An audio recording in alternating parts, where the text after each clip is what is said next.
afternoon, evening, whenever you're watching this. I am back with week 6 of CELTA Trainer in Training, information, journey, whatever. Okay, so this week, again, we had 2 input sessions on Tuesday morning, and then we had 3 teachers teaching by Thursday morning.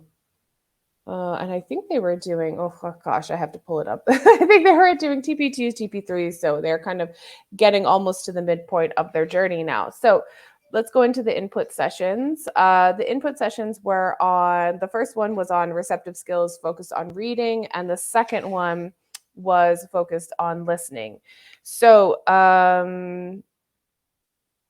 the first one was an hour and a half. It's just, the typical hour and a half session. We focused on reading strategies, some stages and aims, typical activities that you have in a reading lesson, and then some tips. So some tips to kind of put things together or do something along those lines. We did a warm up. Again, I was observing. I say we. I'm assuming responsibility for this, but I was just there assisting and observing. The candidates did a warm up, and it was it was 2 questions about like an emergency situation and what happened. And what happened was the tutor decided to do a demo lesson, a demo reading lesson in Esperanto, which is kind of a fabricated language. Some people speak it, some people don't. It was good that none of the candidates in our group actually spoke the language, so it was like and I actually don't either. So it was kind of cool. So we were, doing the reading lesson that way. So the demo lesson was like pre-teaching the words, just specific task. Pretty standard, nothing it's gonna rain here. I hope that the audio is okay. I have the door open, but it is about to absolutely pour. So I'm kind of concerned I might need to close the door in a second. Anyways, so they did the demo, they did some reflection on that, what happened, kind of looking at the stages, why they're effective, etc. And then the next task was to do jigsaw reading. So the candidates were broken down into 2 groups. One of them was reading about top-down approaches, and the other one was reading about bottom-up approaches. And then they reflected on it, they exchanged information, etc. And then there was a wrap-up of reading strategies and some kind of focusing, making sure that they understood that top-down focuses more on bigger things in terms of expectations, maybe schemata, activating, looking at genre, things like that. And bottom-up, we use it for more like decoding and understanding the language. Overall, pretty clear. Everybody was okay with it. So I liked how they were doing like the jigsaw reading, kind of like a loop input type of deal. Then we had a break, got some coffee, came back. The second session was on listening. So we focused on the nature of listening skills. There was a demo lesson with some stages and some do's and don'ts. So it started out in breakout rooms with some discussion questions and some explanation from the tutor about some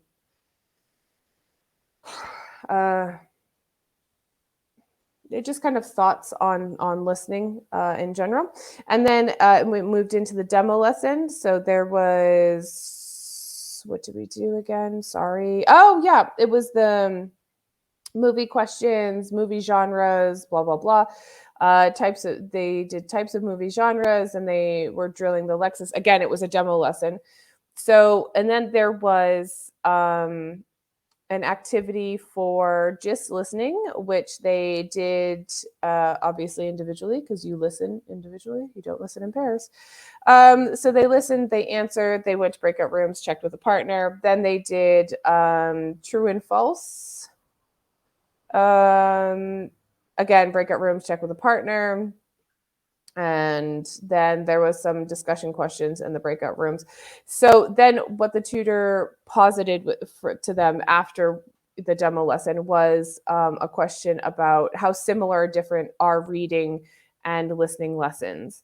So that was kind of the demo lesson section of it, and then a little bit of a reflection because they were doing both of the receptive skills that day. Sorry, again, the door's open. It's going to rain. I love the rain, but okay, it gets a bit noisy. And then and then we went through the stages of a listening comprehension lesson, looking at things like what is listening for gist and kind of differentiating because there was some confusion, not confusion, but there's some, a lot of times when candidates, teachers, anybody really starts making, questions for gist activities, it's actually specific information or detailed information. So we were just kind of sussing out the differences between those things, which was good because it was very practical for the candidates. Then the lessons for week 6, well, there was overall the lessons were okay, fine. However, there were some major technical difficulties this week. From everyone, not only the teachers that were teaching, there was connection issues from the main tutor. It was complicated. Everybody was able to deliver their full lesson, which is a good thing. So everybody got through it. But let's see, the first person had to jump in. She was supposed to go last, so she had to jump in. She was a little, like obviously frazzled because if you're expecting one thing and then you have to like jump in and take over, you're like, oh, okay. So I guess it adds a little bit of stress, well, mostly because they're being assessed, but her lesson was fine. And then the next person had major connection issues and had to have, actually the main tutor had to share all of her slides and audio and she was doing a listening lesson and everything else because her connection wasn't good enough for her to share and stay connected on video. It was a mess. She was able to do the lesson, but obviously they had to have the collaboration between the teacher and the tutor sharing. And the third lesson, no technical issues. Everything was resolved after an hour and a half. Everything was resolved at that point. And her lesson was fine. So my reflections from that day were two things. Firstly, we need to be super prepared. If you're teaching online, I mean, even if you're teaching in a classroom, you really need to be prepared. And if the course tutors or other teachers weren't able to volunteer to share the materials, then that teacher would not have been able to teach. Here's what happened. The person did not save the slides, like the PDF slideshow, as a file onto the computer. And the person did not download the actual audio file onto the computer. She was relying on her internet connection for Google Slides and to access something onto on a Google Drive, which is it's just not okay. So especially if you're being assessed. So here's my tip for anybody that's doing a training program or for anybody who's teaching online.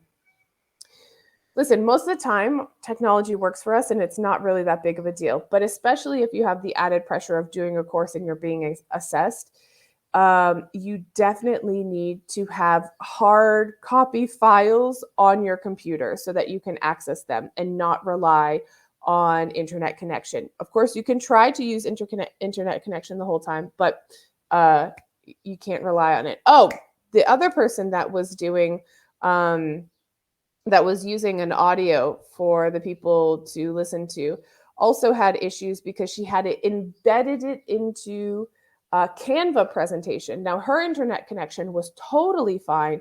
However, Canva was skipping for whatever reason. I don't know why. So again, technology, make sure you have the hard copy file like on your actual desktop or laptop or whatever device you're using, so that you can just open it up, not rely on an internet connection. There's no skipping, there's no problems, there's whatever. That being said, if you're delivering a lesson that needs to have an audio, here's my suggestion. Be sure to confirm with students that they can actually hear it. And if you notice that something is skipping, start it again. Here's why.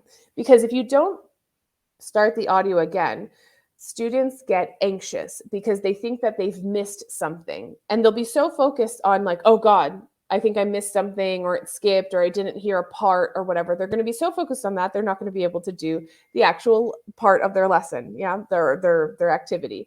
So try to stay calm.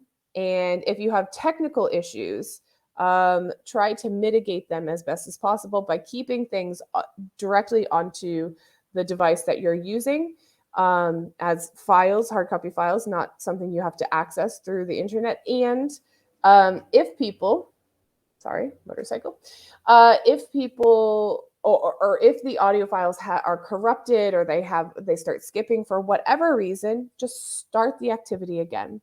That way the students don't get anxious that they've missed something, and you know that they've listened to the full audio file. I actually think that's it for the lessons. Overall, they were able to get through them, and the stages were fine and everything else was fine. But there was like huge technical issues and people panicked. So instead of panicking, just, take a deep breath and make sure that you have everything backed up on a device, and start it again if you need to. That's it. I'm done. My dog says I'm done. So that's it for this week. Thanks so much. See you soon.